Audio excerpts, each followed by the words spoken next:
తొలి రౌండ్లో flora out. First round మొదలు కాగానే ఫ్లోరాని టార్గెట్ చేశాడు రాము రాథోడ్. ఆమె బాస్కెట్లో బొమ్మలు తీయడానికి ట్రై చేశాడు. దీంతో ఆ గ్యాప్లో రాముని అటాక్ చేసింది సంజన. అయితే సంజన రాము వస్తువులు తీయడంతో రీతు చౌదరి సంజనని టార్గెట్ చేసింది. ఇక తన బాస్కెట్ ఖాళీ అయిపోవడంతో రీతుని టార్గెట్ చేసింది ఫ్లోరా.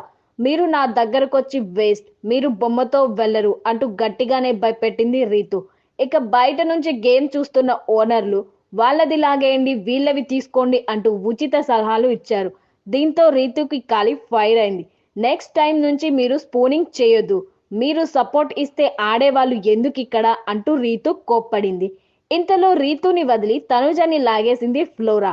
అయితే పక్కనే ఉన్నా కూడా సుమన్ శెట్టి తనుజ బాస్కెట్లో వస్తువులు తీయలేదు.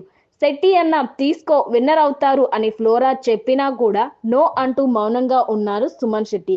ఇక బజర్ మోగేసరికి తక్కువ ఉన్న ఫ్లోరా గేమ్ నుంచి అవుట్ అయింది.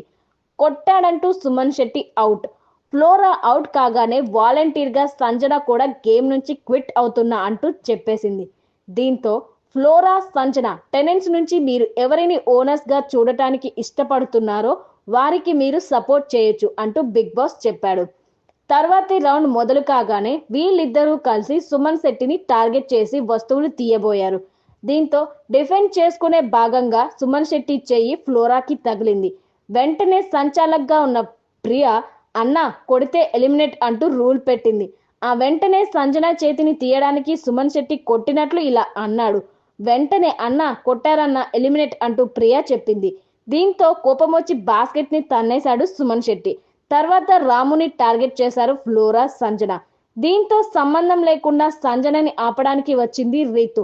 దీంతో సంజన తెలివిగా రీతుని టార్గెట్ చేసింది. ఇక రీతు బొమ్మలు మిగిలిన వాళ్ళందరూ తలా కొన్ని తీసుకున్నారు.